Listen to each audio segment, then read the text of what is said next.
everyone, how's it going? And welcome to today's Wild Rift video. In this video, I'm going to show you all the power of the super tank Ornn in the Baron lane. Now, Ornn has been a champion that's been around for quite some time now. Been up there as one of the best, also been nerfed a few times as well, as been, you know, slowly going down.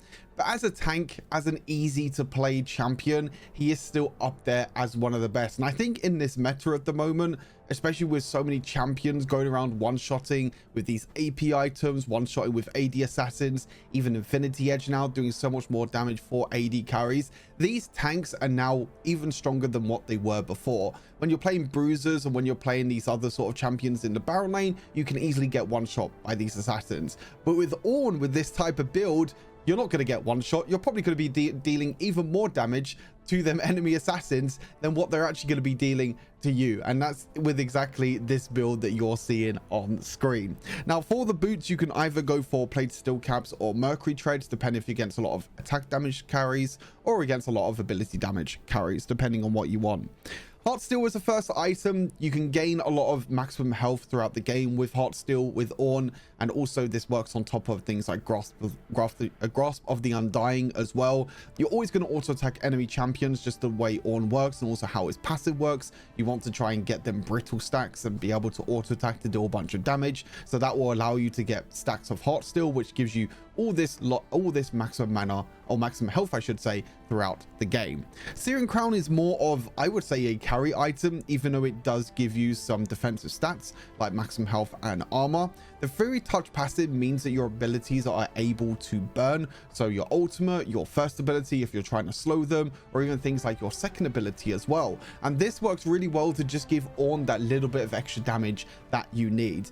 The rest of this build is all focused on trying to survive and trying to tank as much damage as possible, but you still kind of need that one carry item in there to still deal enough damage, and that's kind of where Searing Crown hits with this build. You can also swap this out for something like Sunfire as well. Sunfire Aegis is also a pretty decent option. I like Searing Crown better just because it gives us a little bit more damage for our abilities, and we don't have to rely on standing close to enemy champions a lot. Ruin Warmogs, you don't really need to build this as like a first or second item anymore, but I think building this as an item later on down the line is going to be really, really impactful for Ornn. Allows him to restore maximum health when out of combat. You also have the new Strength of Will passive as well, which also restores maximum health per second, whether you're in combat or even out of combat. Yes, it reduces your attack damage, but to be fair, you don't really need that much attack damage anyway, because most of your damage will come from your abilities and also your auto attacks from your brittle. But a huge tank item that's really, really helpful for Ornn. Amorous Twin Guard as well, another incredibly strong tank item. All you have to do is be in combat for 3 seconds. You gain 35% armor, 35% magic resist. You gain 20% size and 20% tenacity. All these stats when you're in combat for 3 seconds, which is super easy to do for Ornn.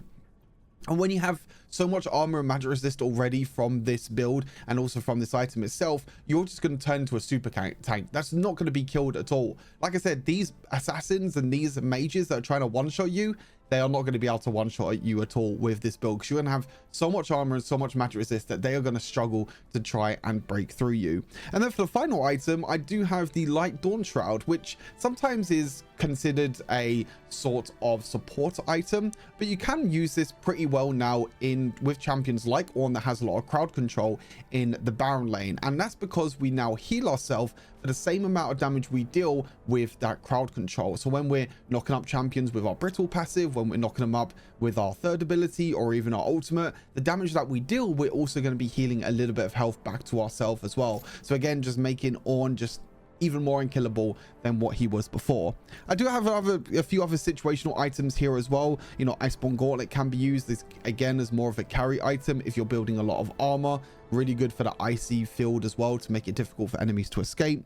Frozen Heart, if you're against a lot of melee champions, can also work out pretty well, especially because you deal quite a lot of magic damage with your abilities. And also Thornmail, again, if you're against any healing, Thornmail can also be another great option. As for the ruse, Grasping Undying is a no-brainer really for Ornn, since you are a tank and since you're going to be taking a lot of damage and also trading a lot during the laning phase. You can use this to stack up permanent health. You can do a little bit of extra damage, and also you can get a bit of healing. It just makes Ornn's life a little bit easier in the Baron lane. As I mentioned, Ornn does have a lot of crowd control, so Courage of the Colossus is great for an extra bit of shielding. Second Wind or Bone Placing, either one of these two runes are good. I prefer Second Wind because you can just go back and heal up a little bit of health. Overgrowth to get even more HP over time. And then Demolish, even though we don't have Hullbreaker anymore, Demolish is still a great rune, especially for champions like Ornn that like to build a lot of health, because this rune does scale with maximum health. The more maximum health we have, the more damage that we're able to do with towers. And then for our summoner spells, we have Flash and we also have Ignite, since, as I mentioned, Ornn is a tank but can also do a lot of damage at the same time, and you can actually win 1v1 duels in the lane if you do play it correctly with some of the spells like Ignite.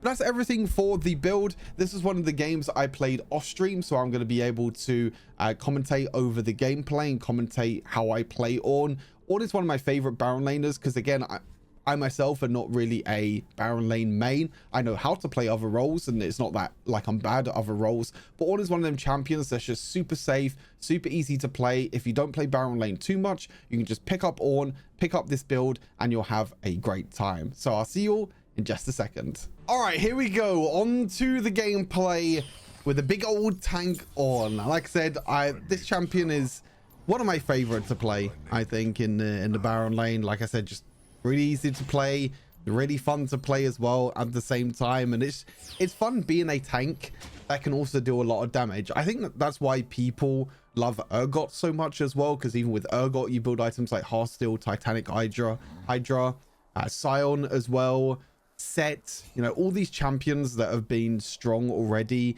with Heartsteel plus Titanic Hydra, Dr. Mundo as well. They're all tanks that can also deal a lot of damage thanks to Titanic Hydra. And the good thing about Ornn is that you don't need Titanic Hydra to do damage, because you also have your abilities that also do damage as well. So you don't really need, like, you're not focusing on your auto attacks as much. As I said, you're more focused on your abilities, which you also have a lot of crowd control as well at the same time. A bit of an unfortunate trade for me early on. The Singed actually got level 2 before me. I was trying to walk up to actually last hit the minions, but I wasn't actually able to. So at the moment, I'm trying to trade against this Singed, but it is a little bit difficult, as you can see at the moment. Even had to use my Ignite to try and make sure the Singed stays away, but I have my Honey Fruit, so I'm not that, you know, I don't feel too bad about it, to be fair. And also the great thing about Ornn as well that I never even mentioned is that you can just craft items wherever the hell you want as well. It doesn't matter where you are in the lane, where you are in the world of Wild Rift. You can just easily just craft items wherever you want to. Finish your completed items. Also help your team as well at the same time, which is great. This is a good opportunity for me to go in. I'm not too sure why this Singed is walking up, because he did just use his flip and also his little pool as well. But as soon as Singed thought that he had the opportunity to maybe walk in, he was like, wait, I used all my cooldowns. That was a good opportunity there for me to win a trade. I'm losing this trade though, ever so slightly, and also the wave is also pushing towards Singed, which makes it a little bit more difficult.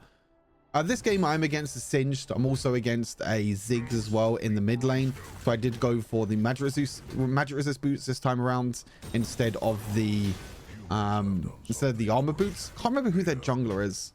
I have to have a look, but I think it is an AD jungler. But I think overall it's just a lot better for me to go for magic resist boots as well, because I do also have the I do have the Singed that I have to deal with as well. Extra ruby crystal that I can build. That's one of the great ways in which you can use Demolish. If you have a pushing lane early on, you can use Demolish and actually use it to your advantage to get an early tower plating, which gives you a bit of extra gold. With Ornn, if you get a bit of extra gold, that's great, because then that means that you can use that gold to craft a ruby crystal, which is exactly what I did. So I have an item advantage, and I haven't even left the lane yet to go back to base. Use my ultimate here underneath the tower, and there we go. Nice easy kill. Singed was super low on HP, and again here I can just auto attack the tower, take another tower plating as well. I think I even take 3 tower platings, and this wouldn't be possible without Demolish. Like, all of this power that I'm getting with Demolish, I would not be able to get otherwise, and it's so incredibly powerful if you can get ahead. I took 3 tower platings, which is what, like, probably like 300-400 gold that I just got just from tower platings by itself. Which, yes, I mean, the Singed didn't play the best in this lane, but I mean, still, that one little advantage that you can get, and also the little little Skarner buddy in the Baron lane helps you as well at the same time. So I was able to pick up little Skarner, help me get some more tower planes, help me push the lane. So you've got a little friend now in the Baron lane as well that also helps you out. Not too sure why this Singed is looking for the trade, to be fair. I tried to knock up with the pillar, but wasn't able to, unfortunately. And you can see here, the lane's just pushing towards me.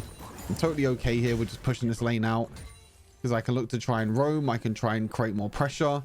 I do also think the Scar... I think that little Skarner fella in the Baron lane spawns every... I think it's like a minute 30 or something. So it should be hopefully coming back up again sometime soon. Age Objective spawns in about a minute as well. You see here, Singed tried to flip me, but I used my W, which was kind of a misplay again from the Singed, trying to flip me as soon as I'm trying. As soon as I use my second ability, he tries to flip me, which is not the best idea. I think actually, oh my god, so insane, by the way, how much damage you can do with this champion. I think I do die here though, unfortunately, because I did have to use my flash forward. I die here, but it's so worth it. It is so worth it. I get another kill onto the Singed. The Jax has to come top lane. I have Heart Steel finished already, which means I'm just going to start stacking health upon health upon health, which is going to be great. A really good start for me here in the Baron lane. I think every other lane is also going pretty decently as well. I say that, and my bot lane dies. Typical. It's like the one time I don't go bot lane, my bot lane's losing. Well, it looks like Kha'Zix is down there now, so maybe they can win. Maybe. I'm waiting for the... Okay, enemy slain. Okay, ally slain. That's not good. Well, they got a few kills bot lane, I guess, so not the end of the world. Could be a lot worse. They could have all died down there and not gotten a single kill. Look at this. I'm a whole level ahead of Singed right now. One whole level ahead. I missed the knock up here. That's my bad. Bit of a misplay there. It's totally... I mean, the Singed can't kill me anyway. I honestly think Singed is probably one of the worst Baron lane champions right now. The champion really doesn't offer anything at all. It's just such a bad champion. And there we go. Little Skarner's here. You have to wait until you're out of combat. Craft an item while I'm at it as well. And then little Skarner can help me push the lane again. Also got the Rift Herald as well. So it means that I can try and roam if I want to. Try and go to the Rift Herald. But my team doesn't need me at the Rift Herald. So I'm just going to walk up. I'm bonking the tower. Oh, I didn't bonk the tower in time. I can maybe bonk the tower again in a second. We'll see. Can I land the ulti? Knock up. Boom. Boom. Oh. So the big thing with Ornn as well is actually getting the most out of your brittle, which is what you get from your passive when you land, you know, when you land one of your abilities, basically.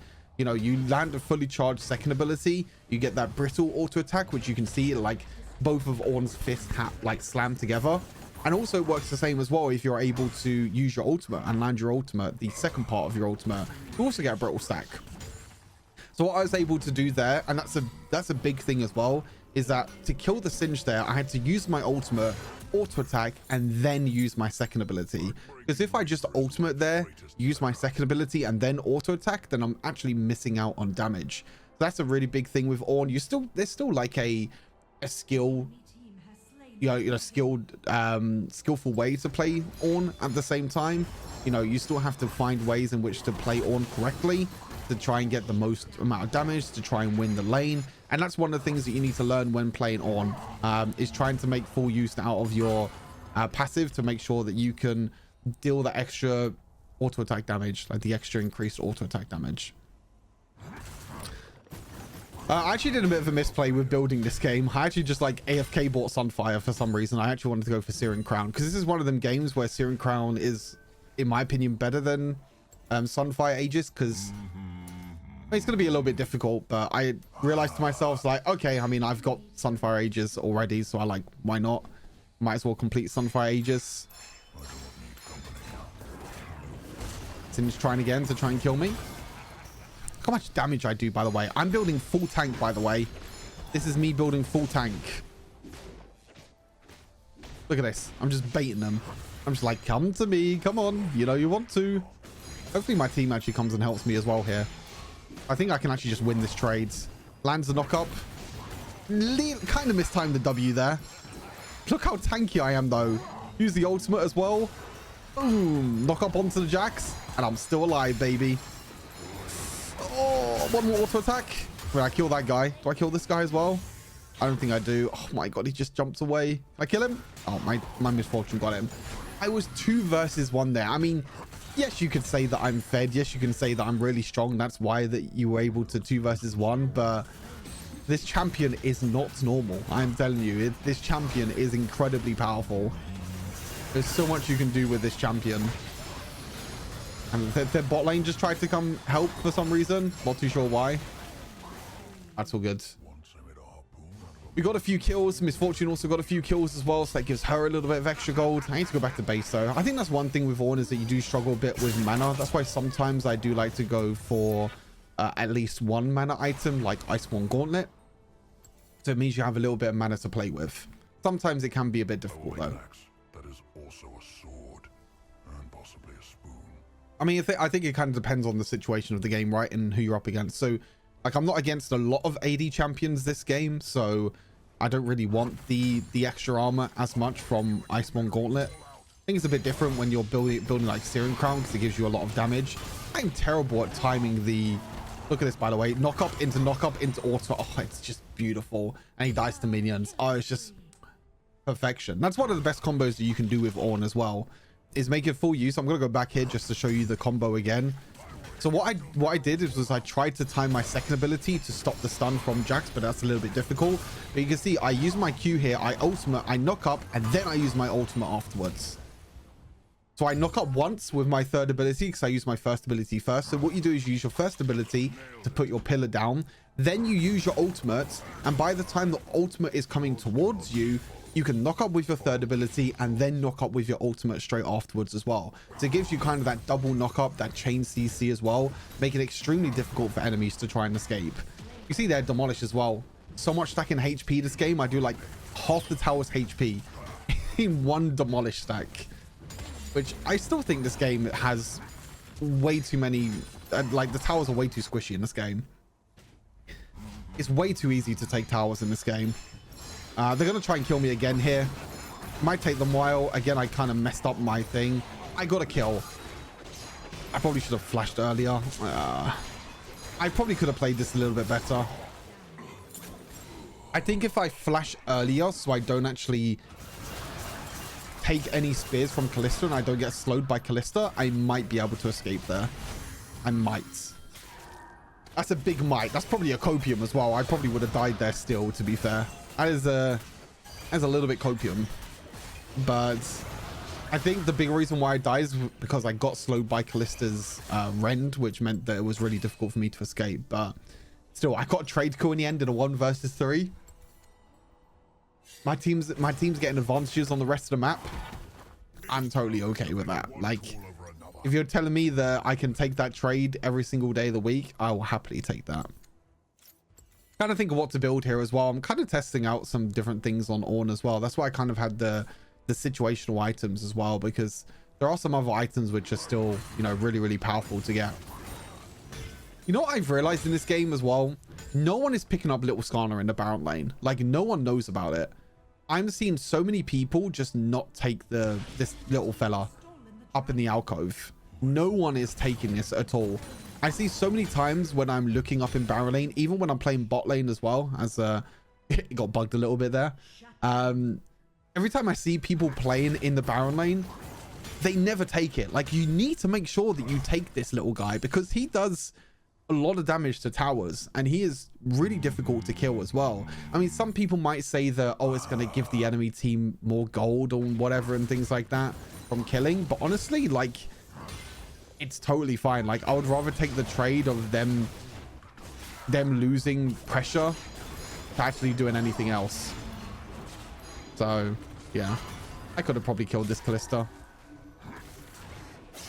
You know what, if I wasn't so much of a pussy, I probably would have killed this Kalista. I'll be totally honest with you. I mean, look how tanky I am anyway. Look at this. I'm in the middle of 5 enemies. Ziggs ulti, every single ulti. It took them forever to kill me. Really good binding as well there by the Lux. There we go. Few easy kills there. See what I mean by how much they have to use to kill me? They use Kalista ulti knock up. They use Blitz ulti. They use Ziggs ulti. The Singe was running around as well. Jux tried to stun me. They used everything on me and I still basically didn't die. I count that as not a death. As another worth death.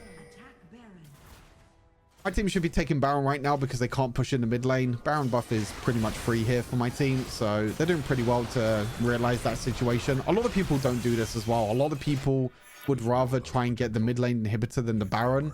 I always say it's so much worth taking the major objectives like Baron or even Dragon or anything like that over that mid lane inhibitor, because you overextend here to this mid lane inhibitor and you can't take this tower, then it makes it extremely difficult if you can't get this tower, because you have to remember the spawn times of the enemies are very, very short and they come out of base super, super quickly. So if you're trying to push this tower and you can't get it as quick as possible, then you're just gonna lose out. You're gonna lose out completely. And then this whole time that they could have been pushing the mid lane inhibitor, they could have been taking Dragon.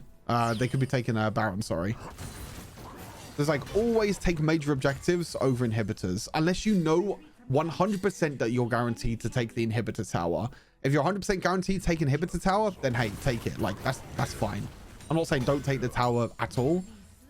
You just need to make sure that you understand the situation of the game and you know like what you can actually do to actually get in here. Look at this, by the way. Don't mind me, just taking the tower, tanking all the damage. I take 0 damage, by the way. 0 damage. Knock up onto the Callisto. Callisto has to flash away. I'm tanking Nexus tower shots as well now. Like, look. I have so much armor and magic resist. I wish I had a point of like knowing how much armor and magic resist I had this game. Because my god, like Twin God, look, Twin God's procced again. If I had Warmogs as well, I'd also be getting healing from Warmogs. But I don't yet, unfortunately. Damn, it's Fortune damage as well. Oh my god. His Fortune just one-tapped everyone there. Oh, I couldn't get the kill onto Ziggs. I think if I ignite there, I probably could have got the kill. Look, I'm tanking all the Nexus shots. I'm tanking everything. Boom, knock up. And another kill. Flash away. And another kill. I mean, if this doesn't show the power of Ornn, I don't know what will, to be honest with you. That is insane. I mean, I can just tower dive Nexus. I can take so much damage and also deal the same amount of damage as well. I mean, you'll see my damage dealt this game as well. It's probably absolutely ludicrous how much damage I can deal. I think a lot of people will be surprised as well how much damage that you can deal on a champion like Ornn as well. And she, when I show it up, 7, 3, and 6 in the end. Look at that. 19,000 damage. It was only Miss Fortune that did more damage than me. And I take so much damage as well at the same time. I don't know if I actually show my damage taken in this. I might not show my damage taken. Oh, wait, I might do. There we go. 32,000 damage taken. I took the most damage in the game by nearly double. Well, to my team anyway. I took double the amount of anyone on my team, and I still did the second most damage on the team. That is just the power of Ornn. Yeah, hopefully you learned a thing or two from this video. Hopefully you learned a thing or two about Ornn as well. I was going to say Bron for some reason. I appreciate you all tuning into the video. Stay safe, and I'll see you in the next one. Peace.